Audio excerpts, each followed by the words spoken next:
Par les tirs de police était originaire De Maison Blanche, en fait, c'était notre petit frère qu'on a vu grandir, en fait, qu'on a éduqué, qu'on a suivi tout au long, tout comme ce qu'on fait ici.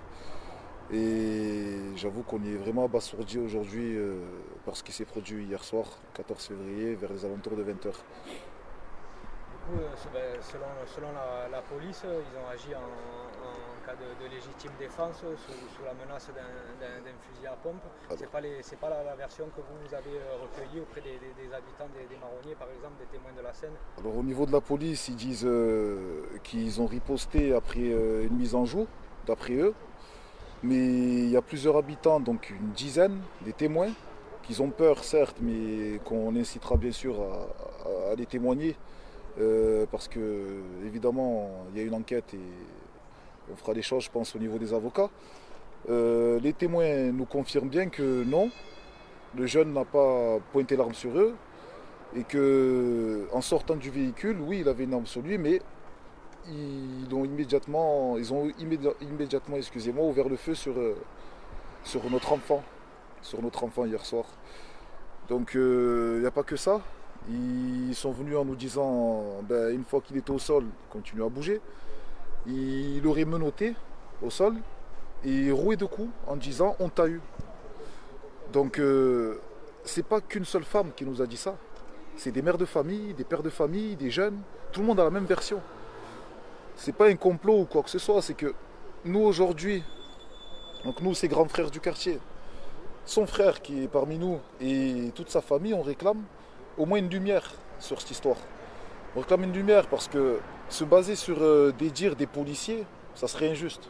Je pense que sur une affaire comme ça, il faut vraiment écouter tout le monde, les témoignages et laisser la police faire l'enquête, certes, mais on se doit d'entendre la voix des personnes qui habitent là-bas. De fournir des éléments aussi peut-être contradictoires à la version de C'est la ça, police. réclamer une autopsie d'urgence, euh, voir, voir les coups qui lui ont été portés, les coups qui lui ont été portés, et de toute façon tout ça ils le verront. On ne met pas de doute sur les médecins légistes ou autres, on ne met pas de doute sur ça. Mais si ce que les témoins ont dit s'avère réel, ça va être encore plus compliqué. Parce que, vous savez, aujourd'hui, bon, on calme des jeunes, on se retient, on se dit il y a la justice, mais c'est pas le premier. C'est pas le premier. On a peur que ça soit pas le dernier aussi. Donc on a une pensée aussi pour Adama Traoré, et pour toutes les familles, Brahim Ba, on peut vous en citer, Steve, on peut sortir tous les noms. Aujourd'hui, ça nous a touché à nous aussi. Euh, En aparté, ce qui se passe dans les quartiers aujourd'hui, il n'y a aucun centre social, il n'y a pas d'association, il n'y a pas d'adulte encadrant, on ne les accompagne pas, ces minots. Lui, c'est un jeune qu'on a inscrit en formation il y a 5 mois, il a fait sa rentrée. Donc l'influence de ses camarades ont plus joué que ce que font la politique d'aujourd'hui. Vous comprenez, c'est grave en fait. On vous parle d'un quartier privé, un quartier laissé à l'abandon. Là, vous voyez autour de vous, il y a plusieurs jeunes. Ils font quoi? Ben, ils font rien, ils restent sur le banc et ils l'ont influencé, ils l'ont embarqué dans un truc, certes, mais un braqueur, comme on le dit, comme des autres médias l'ont stipulé, ne mérite pas la mort. Ne mérite pas la mort et nous on a plus confiance aux témoins, aux habitants des quartiers qui vivent cette misère-là, qu'à des policiers qui en ont ras-le-bol et que c'est toujours les mêmes, quoi. Ouais, Donc, euh, donc voilà, aujourd'hui on réclame que justice soit faite en fait. On ne veut pas qu'on blâme Mehdi, on ne veut pas blâmer ce policier, on veut que la famille ait une réponse de juste en fait. S'ils se disent être justes, ben qu'elle soit juste la réponse. On réclame que ça. et selon vous, quoi qu'ait fait ou pas fait ce jeune, de toute façon, enfin ma question est mal posée, mais Oui, quoi qu'il ait pu faire éventuellement, de toute façon, ça ne nécessite pas, selon vous, que le policier mais ouvre le feu sur ce jeune. Il aurait dû peut-être le laisser filer et puis essayer de récupérer des éléments sur le véhicule, etc. Enfin, c'est on ne ça, peut parce pas faire que usage de l'arme et de la force à ce point-là. c'est exactement ça, parce qu'aujourd'hui on dit que c'est un jeune. Vous avez vu tout à l'heure les photos, on parle d'un enfant. Un enfant, pas une ride sur lui ni quoi que ce soit. Un enfant qui joue ici à tourner en scooter. Un enfant qui s'ennuyait toute la journée. Et franchement, nous, on ne voit pas Mehdi faire ça. On ne voit pas Mehdi braquer un policier ou dire bougez plus ou quoi que ce soit. On ne le voit pas. Surtout que les témoignages autour disent et vont dans notre sens en disant il est sorti, il a vu tout le monde courir, il a voulu courir. Il n'a pas voulu faire le héros ou quoi que ce soit. Et le métier d'un policier, c'est avant tout suivre, certes, protéger la population, nous mettre en totale sécurité. Lorsqu'on poursuit un véhicule, on garde une distance quand même de sécurité.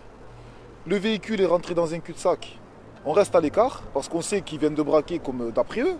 On reste à l'écart, on se couvre, on fait une première sommation si l'individu est armé. L'individu comprend, pose son arme, se rend, d'accord. Mais s'il ne comprend pas, il tourne l'arme vers eux, il tire. Là, il y a la légitime défense. Un policier ne peut pas ouvrir le feu avant une personne. C'est ça, les codes de déontologie. On parle de ça aujourd'hui. Chose qui... on le voit, il n'a pas tiré le jeune. Il n'a rien fait. Il est sorti avec son arme, certes, mais il n'a pas tiré. Ils ont ouvert le feu avant. Selon vous, il n'y a pas eu de sommation préalable selon les témoignages que vous avez tous les témoignages de toutes ces mères de famille et ces pères de famille et ces jeunes, je le répète, disent haut et fort, aucune sommation n'a été faite. Dès qu'ils ont tiré sur lui, ils sont acharnés. Ils lui ont mis les menottes, ils l'ont mis au sol, ils l'ont roué de coups en disant on t'a eu, tu vois, on t'a eu, pas on t'a eu, comme si c'était un dangereux le type.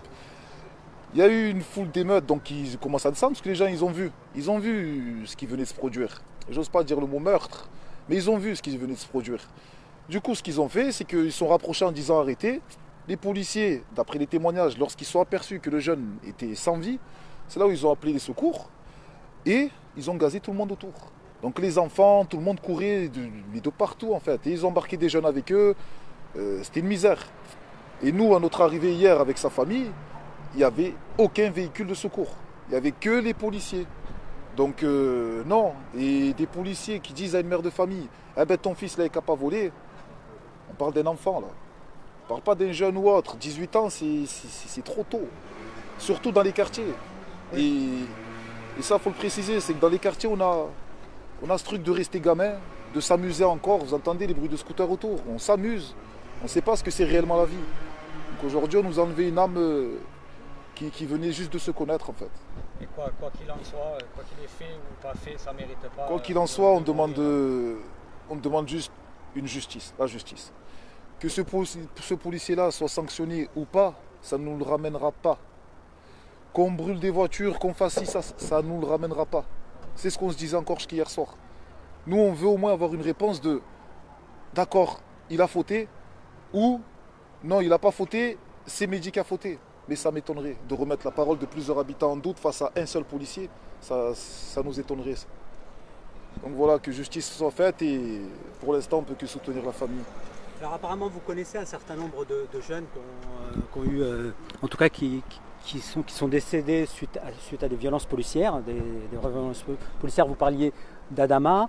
Il y a eu ici un cas assez exceptionnel en 2013 de Yassine Aïbech, cité Félix Piat. Donc effectivement, au départ, les informations mettaient un peu en cause le jeune, notamment comme un peu un trafiquant. Ensuite, il s'est avéré que c'était juste un lycéen et que finalement, c'était le policier qui était en état d'ébriété et qui lui avait tiré dans le dos. Au final, après 3 ans, le policier a été condamné à de la prison ferme. C'est assez exceptionnel. Est-ce que vous espérez avoir une justice comme ça sur ce cas? Au niveau... Je comprends que tous les métiers sont difficiles. Après l'enquête, bien sûr. Après l'enquête. Alors, je comprends que tous les métiers sont difficiles. C'est pas nouveau que des policiers soient alcooliques. C'est pas nouveau et on les a vus. Donc sur différents contrôles, ils s'en Sur l'affaire Yassine Aïbech. Sur cette affaire-là, ça s'est produit sur Salengro, je m'en souviens très bien. Nous, quand on l'a vu, on s'est dit mais c'est foutu d'avance. Il doit tirer sur le dos, et il me semble que c'était l'heure de la fermeture, le jeune il sortait du travail. Donc il a tué. Heureusement qu'il y a eu justice qui a été faite, mais 12 ans de prison, il me semble qu'il a pris ce policier. Est-ce que ça nous a ramené à Yacine? Le problème il est là, c'est que c'est trop gratuit. On fait face à des gens où les prisons en France, je suis désolé, on va avoir un téléphone, on va avoir une play, on va faire sa vie pendant 10 ans, on va sortir, on vit. Oui, c'est ça. Donc la justice, elle est où? Je ne demande pas à ce que on note la vie comme en Amérique. Mais elle n'est pas là. La vraie justice, c'est il y a des jeunes devant vous. Yacine, on ne lui tire pas dessus sur le dos. Adama, on ne l'étouffe pas au sol. Steve, on ne le jette pas dans un lac. Mehdi, on ne lui tire pas dessus alors qu'il voit que ses collègues ils courent. Il allait courir lui aussi. On ne fait pas tout ça. Et si, je vais vous le dire, hein, si vous remarquez, c'est que des jeunes qu'on tue. C'est que des jeunes innocents qu'on tue aujourd'hui. Et que des jeunes qui n'ont pas la couleur locale. Qui n'ont pas, bien clair. sûr, parce que Adama, Yacine, Mehdi, Hakim heureusement Hajimi, qu'il y a un Steve dedans. Parce que Zineb Redouane et tout ça, c'est que des noms africains. Voilà. Nul ne dira que les policiers sont racistes. Non. Mais à un moment donné, ils savent sur qui taper. Et ils savent très bien qu'au niveau défense, on va avoir du mal. Ce que vous voulez dire, c'est que c'est toujours en fonction d'une origine que les gens décèdent, hein, quand même. Il y a ça. En tout cas, majoritairement, ils sont majoritaires dans les victimes. Oui, au niveau majoritairement, c'est sûr et certain. C'est sûr et certain. Donc voilà, aujourd'hui on se retrouve avec un drame en plus qui vient s'additionner à Ziad Bouna, Adama, Ibrahim Ba et toutes les personnes qui sont mortes sous les armes ou sous les coups des policiers. Dire stop et qu'il entende, ça serait exceptionnel parce que franchement on n'y croit pas. On n'y croit pas. Mais on demande sérieusement à ce que la lumière soit faite sur cette histoire et que la famille puisse faire son deuil tranquille et que nous aussi, toute sa famille du quartier, puisse au moins sortir nos têtes de l'eau. Vous ne voulez pas que ça devienne le Brésil ici, qu'on tire sur les jeunes, qu'on abat les jeunes, vous voulez plutôt qu'on fasse la guerre à la précarité plutôt que d'envoyer un peu des sortes d'armées, un peu des escadrons de la mort comme ils font au Brésil. On a eu le même cas d'un policier qui a fait un excès de zèle, qui avait un logo de la Bopé, qui est venu en mode cow-boy et compagnie et tout, mais on n'a pas marché dans son sens. Parce que la Maison Blanche, ça va, quand même, ils sont cadrés par des personnes comme nous. Donc on n'est pas parti dans son sens et tout, il s'est ridiculisé, il est reparti ce policier-là, et d'ailleurs il y a une enquête d'IGPN l'IGPN est dessus, excusez-moi. Mais la vraie sécurité, je pense, c'est nous-mêmes. C'est nous-mêmes. C'est à nous de les protéger et tout, parce que avoir foi en la police, ils ne sont pas tous méchants, ils sont pas tous mauvais, mais quand même, il y a un ras-le-bol. Et par rapport à l'histoire d'hier, par rapport au témoignage que vous avez pu avoir, vous savez combien de coups de feu ont été tirés? La police nous dit qu'il a été tiré sur la partie inférieure du corps, que deux coups de feu ont été tirés. Est-ce que vous avez eu des témoignages qui vont dans une direction différente de ça? Alors, il y a la mère de famille qui nous a parlé hier devant la famille du concerné. Elle a fait état de 2 tirs, en disant une au niveau de la jambe et une au niveau de l'intestin. La police disait un tir au niveau du thorax et les autres témoins disaient c'était entre 2 et 3. Donc ils étaient très confus et choqués. Je pense qu'avec la nuit qu'ils ont passée, ils vont plus donner des détails, donc ça on va voir. Mais en tout cas, ce que je sais, c'est qu'ils étaient fortement marqués par cette action digne d'un film policier en fait. Mais très clairement, personne ne nous a fait remonter un tir de coup de feu des jeunes sortis du véhicule. Personne n'a fait état d'un tir des jeunes qui sortaient du véhicule. Personne. Et un seul témoin disait que peut-être sur les nerfs, sur les coups de feu, vu qu'ils l'ont visé, il aurait appuyé peut-être sur une gâchette mais visant le sol, parce que l'arme n'était pas orientée vers eux, d'après tous ces témoins-là. Donc ouais, peut-être, mais lui en tout cas, il n'a en aucun cas tiré sur la police. Ce n'était pas de la légitime défense, c'était on doit le tuer maintenant, parce que soit entre parenthèses, il nous braque, c'est une menace, ou soit on ferait une victime en plus. Donc c'est pour ça qu'aujourd'hui avec sa famille et avec tout le quartier, on demande la lumière et que justice soit faite sur ceux qui se doivent d'être condamnés. Moi, juste au-delà pour les jeunes, parce que le drame, là, on dit toujours plus jamais ça. Qu'est-ce que vous souhaitez pour les jeunes? Il y a l'ère Gaudin qui se termine, il y a peut-être des nouvelles politiques peut-être à mener vis-à-vis de ces jeunes qu'on laisse à l'abandon, c'est ça en tout cas, c'est ce que vous dites. Vous espérez Marseille, en fait, de changements à Marseille. Marseille, en fait, la politique, dans les quartiers, c'est difficile d'y rentrer en disant je suis politicien, je suis ça. Pour la simple et bonne raison que avant ce renouveau, il y a eu des personnes qui ne se sont pas du tout occupées de ces quartiers. Rien que sur Maison Blanche, personne n'est venu ici en nous disant tiens, moi je vais faire ça. Donc ni Gaudin, ni le Front National qui a dans le 13-14, ni qui que ce soit. Et là, depuis 2018, on a une nouvelle équipe qui arrive. Donc on a eu la France Insoumise, on a eu le SQPM, on a eu les membres du CQ du Canet, plusieurs personnes qui sont venues en nous disant on va vous aider. Et ils nous ont épaulés sur diverses choses, hein, donc la sécurisation sur le quartier, l'accompagnement à la jeunesse, etc. Et même pour nous-mêmes. On compte sur eux, et ils l'entendent, ils sont parmi nous, on compte sur eux pour pas que ça devienne nos ennemis plus tard. D'accord, ça c'est Donc intéressant. Gaudin, j'ai connu son nom en 2016, il me semble, pour vous dire, sur 23 ans de politique sur Marseille, les quartiers nord sont totalement délaissés. Délaissés, mais à l'abandon. Et pas que, hein, mais les quartiers nord à un point où on se pose la question, où est-ce que vraiment il y a quelqu'un pour nous ici. Hier, j'ai appelé quelques membres dont je me prive de dire, mais j'ai appelé quelques membres qui marchaient avec Gaudin et compagnie et tout, donc l'équipe Avassal et compagnie. Ils ne sont pas déplacés. Hein. Ils ne sont pas déplacés et à ma surprise, ça a été des mots très durs qui ont été dits sur la famille de Mehdi. Donc quelque part, il y a toujours ce truc de c'est les quartiers nord et on s'en fout, ils ne votent pas, ils n'ont plus foi à la politique. On va se concentrer sur le sud. Là-bas, il y a un peu des riches, on peut parler avec eux et tout, laisse-les se tuer entre eux, dans leur histoire de trafic de stupes et compagnie. Et nous, on s'occupe des quartiers sud.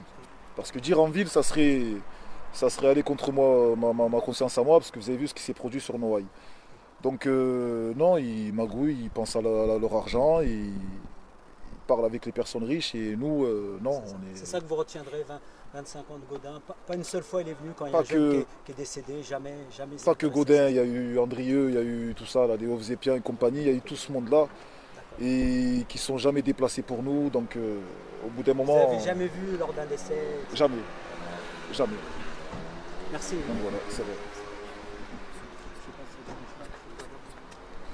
Vous avez une question à poser à peut-être son frère ou je sais pas. Ouais. Tu veux ajouter quelque chose dans le live à un niveau en espérant que les organisations prennent au sérieux cette enquête et qu'au final tout soit mis dans l'ordre et que peut-être, j'espère que le défenseur des droits se saisira de cette affaire-là. Parce que trop de négligence, voilà où on arrive. Aujourd'hui, on voit exactement ce qui est les quartiers délaissés, comme de partout en France, pas qu'à Marseille. Et on en récolte un peu tout ce qu'ils ont semé. Ça veut dire que laissez-les, ils se démerdent entre eux. Nous, on va s'occuper que du sud.